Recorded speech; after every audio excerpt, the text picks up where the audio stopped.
মাধ্যমিক পরীক্ষার্থীদের পরীক্ষা প্রস্তুতি হিসাবে নলেজ অ্যান্ড সাকসেস চ্যানেল যেমন আগে তোমাদের সাহায্যে এসেছে, এখনও তেমনই সাহায্যে আসবে।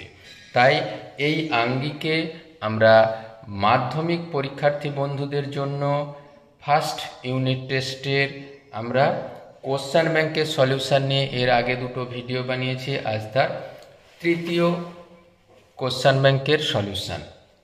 আজ আমরা রামপুরহাট হাই স্কুল অর্থাৎ তোমাদের মডেল কোশ্চেন পেপার 23-এর কোশ্চেনগুলো নিয়ে আলোচনা করব।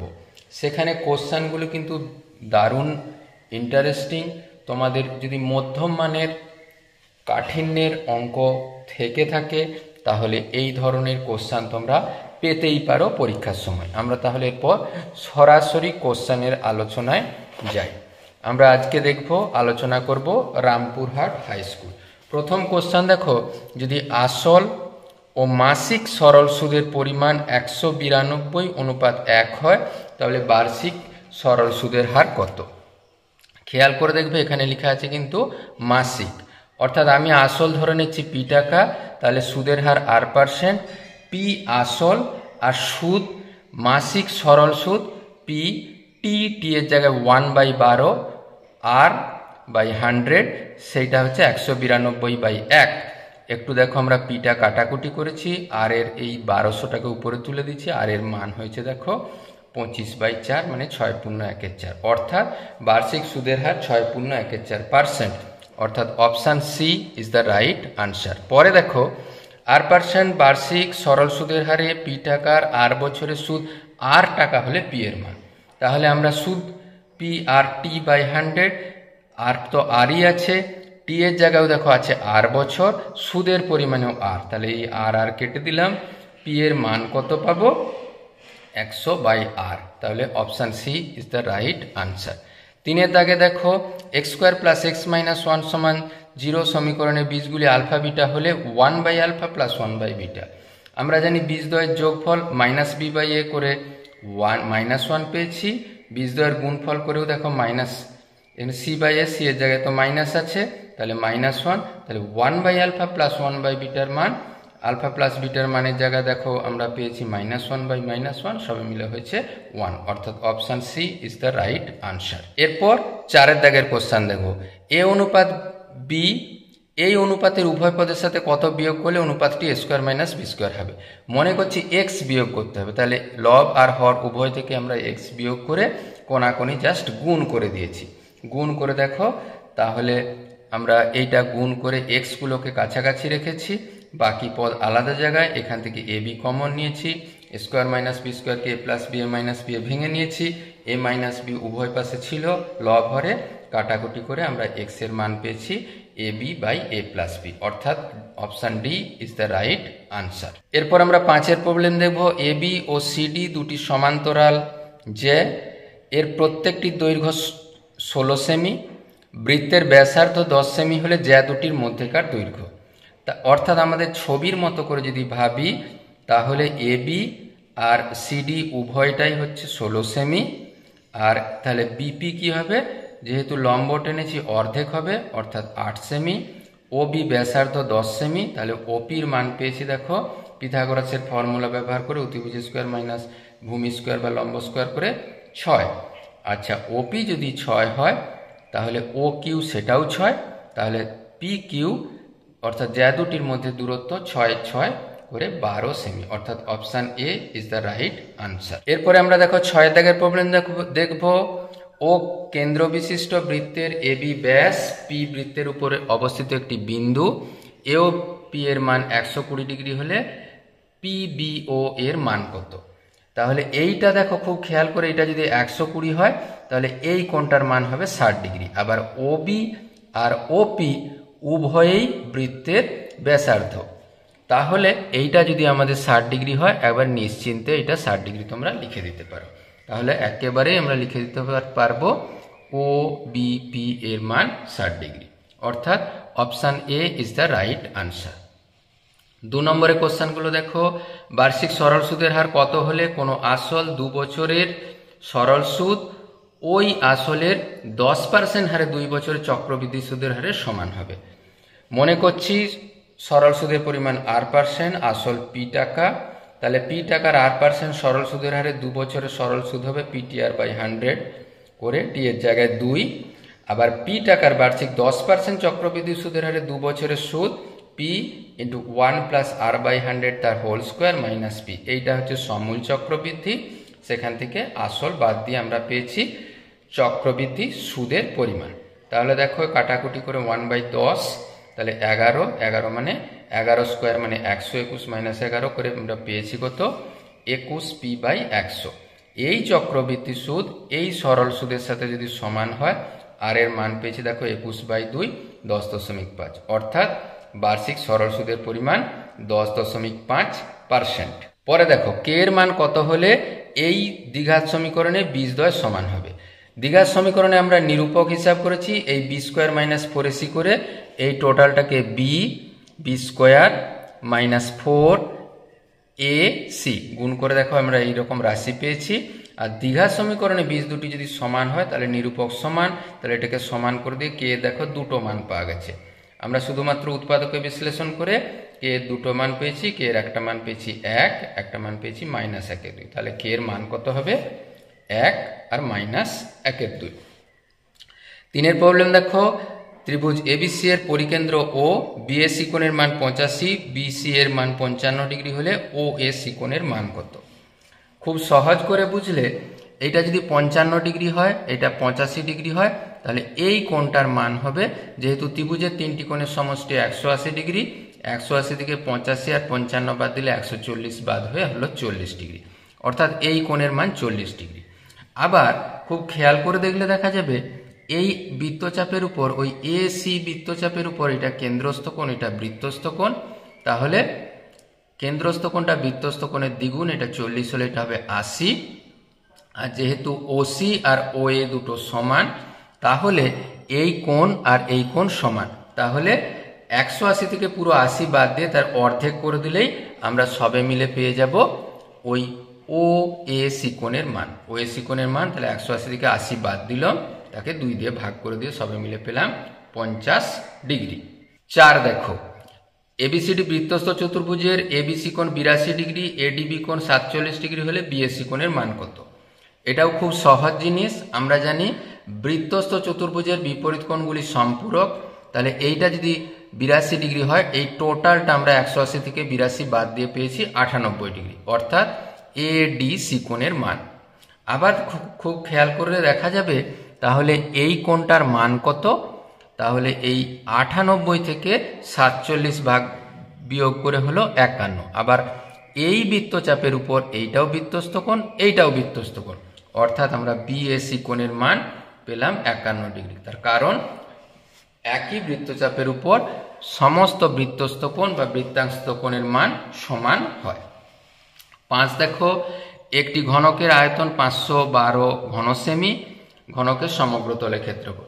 একটা বাহু যদি A সেমি ধরি, তাহলে ঘনকের আয়তন A3, বাহুর কিউব, সেটাকে আমরা উৎপাদকে বিশ্লেষণ করে দেখো 8 এর কিউব পেয়েছিলাম। এবারে 8 এর কিউব পেলে এর মান পেয়ে গেলাম 8, অর্থাৎ ঘনকের সমগ্র তলের ক্ষেত্রফল কত হবে, হবে 6 × 8 স্কোয়ার, কেন 6a স্কোয়ার। সেখান থেকে আমরা হিসাব করেছি 384 বর্গ সেমি। এককটা লিখতেও যেন ভুল না হয়। 3 প্রবলেম দেখো, বার্ষিক 7.5% সরল সুদের হারে 1200 টাকা 2 বছরের সরল সুদ ও চক্রবৃদ্ধি সুদের অন্তর কত। আমরা একেবারে সহজ করে দিয়েছি। 1200 টাকা 7.5% সরল সুদের হারে 2 বছরের সুদ PTR/100 করে হিসাব করেছি কত 180। একইভাবে 120 টাকা 7.5% সরল সুদের হারে চক্রবৃদ্ধি সুদ এই P1 + R/100 হোল স্কোয়ার -1, এটা কমন নিয়ে নিয়েছি বলে। তারপরে এটা কাটাকুটি করে দেখো, এখানে দশমিক তুলে দিয়ে 10 করেছি, 25 দিয়ে কেটে দিয়ে 25 3 75, 25 4 100, মানে 3/40। তাহলে এটা যোগ করে 43। আবার একইভাবে এই ক্যালকুলেশনের সময় আমরা A² - B² বসিয়েছি, A + B - B করে, সেখানে সবে মিলে ক্যালকুলেশন হয়েছে দেখো 186.75 টাকা। অতএব চক্রবৃদ্ধি সুদ ও সরল সুদের অন্তর্গত এই 186.75 থেকে 180 টাকা বাদ দিলে হয় 6.75 টাকা। পরেরটা আরও সহজ। রোহিত 30,000 টাকা 3 বছরের জন্য এমনভাবে ধার করলেন যে প্রথম, দ্বিতীয়, তৃতীয় বছরে বার্ষিক চক্রবৃদ্ধি সুদের হার 4%, 5%, 6%। 3 বছর শেষে রোহিত সুদে আসলে কত টাকা দিতে হবে? আমরা ধরেন একবারে 3%, 4%, 5%, 6% হারে সুদটা লিখে দিয়েছি। আর এখানে একেবারে এই ফর্মুলা ব্যবহার করেছি, P into 1 plus R1 by 100 into 1 plus R2 by 100 into 1 plus R3 by 100। এটা হলো 3 বছর পর, যেখানে R1 প্রথম বছরের সুদ, R2 দ্বিতীয় বছরের সুদ, R3 তৃতীয় বছরের সুদ। এটা হলো সমূল চক্রবৃদ্ধি। এইখানে পি, এখানে R1, R2, R3 এইটা শুধু বসিয়ে দিয়ে আমরা শুধুমাত্র এখানে গুণটার ক্ষেত্রে খেয়াল করে দেখতে হয়। এবার গুণটা খেয়াল দেখলে পাওয়া যাচ্ছে, দেখো 3, 4, 7, 2, 5.60 টাকা। এই গুণটাও তোমরা একটু খেয়াল করে দেখবে, অযথা কাটাকুটি করে নিলে কিন্তু বড় হতে পারে। সমাধান করো। এই সমাধান দেখো তোমাদের এই আগের কোশ্চেন পেপার 18-এ আমি সলিউশন করে দেখিয়েছি বলে এটা আর করে দেওয়ার দরকার হলো না। দুয়েরটা দেখো, এখানে দেখো x plus 4 by x minus 4টাকে আমরা এ ধরে নিয়েছি। সবে মিলে রাশিটা হয়েছে দেখো a square minus 5a plus 6। সেটাকে উৎপাদকের বিশ্লেষণ করে এর মান পেয়েছি 3, আর একবার পেয়েছি এর মান 2। এই এর জায়গায় আবার x plus 4 by x minus 4 এই কোনাকুনি গুণ করে বসিয়ে দিয়ে দেখো x এর মান পেলাম কত, 8, x এর মান পেয়েছি 12। এটা ভীষণই সহজ প্রবলেম ছিল। এরপরে দেখো, স্থির জলে একটি নৌকার বেগ 8 কিলোমিটার পার ঘন্টা। নৌকাটি 8 ঘন্টায় স্রোতের অনুকূলে 15 কিমি এবং স্রোতের প্রতিকূলে 22 কিমি গেলে স্রোতের বেগ। আমরা ধরে নিচ্ছি স্রোতের বেগ x কিমি পার ঘন্টা। আর স্থির জলে নৌকার বেগ 8 কিমি পার ঘন্টা ছিল, তাহলে স্রোতের অনুকূলে স্রোতের বেগ আর স্থির জলে নৌকার বেগ যোগ হলো। আবার স্রোতের প্রতিকূলে স্থির জলে নৌকার বেগের থেকে আমাদের স্রোতের বেগ বিয়োগ করা হলো। কেন? সেখানে যেতে বাধা দিবে স্রোত। তাই 15 কিমি যেতে সময় লাগে 15/8 প্লাস x, অনুকূলে প্রতিকূলে 22/8 মাইনাস x। সেই দুটোকে যোগ করলে দেখো 5।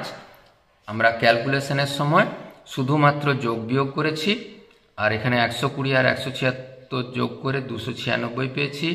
এই দুটোকে যোগ করে 7x, 8 a plus B A minus B করে a square minus B square অর্থাৎ 64 মাইনাস x স্কোয়ার লিখে দিয়েছি। এরপরে সম্পূর্ণ রাশি যে 5x স্কোয়ার যেটা মাইনাস ছিল বাম পাশে এনেছি। এবার দেখো 7x, এবার 296 এইখান থেকে গুণ করে 320টাকে বাম পাশে এনেছি। সবে মিলে দেখো পেয়েছি x square plus 7x minus 24। এই 24 7টাকে ভেঙে 15 8-এ ভেঙে নিয়েছি, সবে মিলে পেয়েছি দেখো 5x মাইনাস 8, x প্লাস 3 সমান 0। এরপর দেখো প্রথম রাশিটা 0 করে নিতে আমরা পেয়েছি x এর মান 8/5 বা 1/3/5। দ্বিতীয় রাশিটা x সমান -3। এটা সম্ভব নয়, স্রোতের মান মাইনাস হতে পারে না, অর্থাৎ স্রোতের বেগ 1/3/5 কিমি পার ঘন্টা। পরের প্রবলেম দেখো, 2 অঙ্কের একটি সংখ্যার দশকের অঙ্ক এককের অঙ্ক অপেক্ষা 3 কম। সংখ্যাটি থেকে তার অঙ্কদ্বয়ের গুণফল বিয়োগ করলে 15 পাওয়া যায়। ধরে নিচ্ছি এককের অঙ্ক x, তাহলে দশকের অঙ্ক x মাইনাস 3। সংখ্যাটি হবে 10 গুণিত দশকের অঙ্ক যোগ এককের অঙ্ক। সবে মিলে পেয়েছি দেখো 11 মাইনাস 30। শর্তানুসারে এই সংখ্যাটি অঙ্ক দুটির গুণফল বিয়োগ করলে হবে 15। সেখানে দেখো আমরা শুধুমাত্র এই পাশে ক্যালকুলেশন করে গেছি, মাইনাস দিয়ে গুণ করে দেখো পেয়েছি এখানে x square minus 14x plus 45।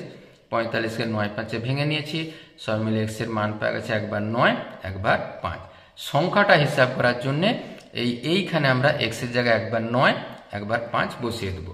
9 বসাতে দেখো সংখ্যাটি পাওয়া গেছে 63, একবার 5 বসাতে সংখ্যাটি পাওয়া গেছে 25, অর্থাৎ নির্ণেয় সংখ্যা 63,25। 6 দাগের প্রবলেম দেখো, এই চ্যাপ্টার সব থেকে গুরুত্বপূর্ণ অঙ্ক। যে সংখ্যা রাশিটা লেখা আছে আমরা প্রথমে লিখে নিয়েছি। এবারে এ বি সি এটাকে আমরা কিন্তু ধরতে হবে। কেন? এখানে A B minus A B বাদ যাবে, minus A C plus A C বাদ যাবে, প্লাস বিসি মাইনাস বিসি বাদ দিয়ে সবে মিলে হলো 0। পুরো রাশিটাকে আমরা বজ্রগুণন পদ্ধতি ব্যবহার করেছি। বি মাইনাস সি যখন করেছি যে Y C minus B Z, এটা যখন করেছি Z A minus X C, এটা যখন করেছি X B minus A Y. তারপরে সম্পূর্ণ রাশিগুলোকে দেখো মাইনাস দিয়ে গুণ করে দিয়েছি। এইখানে দেখো তাহলে কি পাওয়া গেছে, B Z minus C Y X C minus Z A বা A Y minus B X, তারপরে এটাকে ব্যস্ত প্রক্রিয়া ব্যবহার করেছি, লবটা হর হরটা লবে করে দিয়ে প্রমাণিত করা সম্ভব হয়েছে। দারুণ গুরুত্বপূর্ণ প্রবলেম। এরপরে দেখো এক্স এর মান দেওয়া আছে, এক্স ওয়াই এর মান দেওয়া আছে, এটা মান বের করতে হবে। ওয়াই এর মান কি দিচ্ছি 1/x, 1/x মানে এটা জাস্ট উল্টে গেছে। এক্স প্লাস ওয়াই এর মান হিসাব করেছি, তাহলে সবে মিলে পেয়েছি 5। তাহলে এখানে এই এক্স ওয়াই এর জায়গায় 2xy মাইনাস এক্স ওয়াই করেছি, আর মাইনাস এক্স ওয়াই এর জায়গায় প্লাস 2xy মাইনাস 3xy।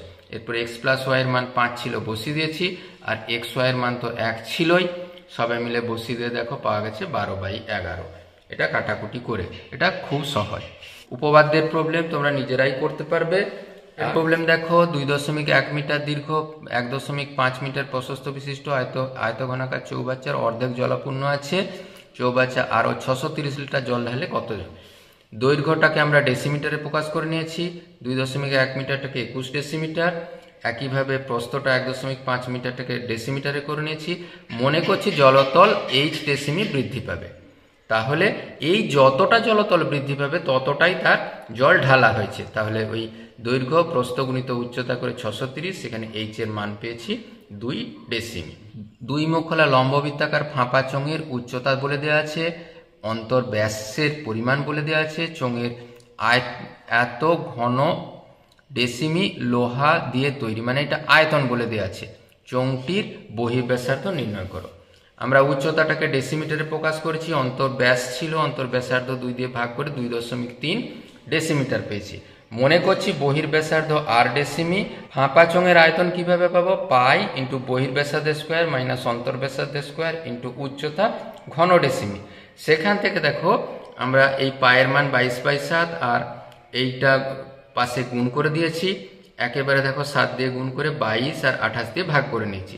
আর 2.3 এর হোল স্কোয়ার জানি 5.29। এটা কাটাকুটি করতে দেখা হয়েছে 0.96, এটা পাশে যে যোগ হয়ে 6.25, আর 6.25 এর বর্গমূল হয় 2.5। তাহলে ফাঁপা চোঙের বহির্ব্যাসার্ধ 2.5 ডেসিমি, তাহলে বহির্ব্যাস কত হবে? 2 দিয়ে গুণ করে 2.5 গুণিত 2 মানে 5 ডেসিমি। অঙ্কগুলি ভীষণ ইন্টারেস্টিং। চ্যানেলের কন্টেন্ট যদি ভালো লেগে থাকে চ্যানেলটিকে সাবস্ক্রাইব করে রাখবে পরবর্তী ভিডিওর আপডেট পাওয়ার জন্য। Thank you for watching this video. Thank you.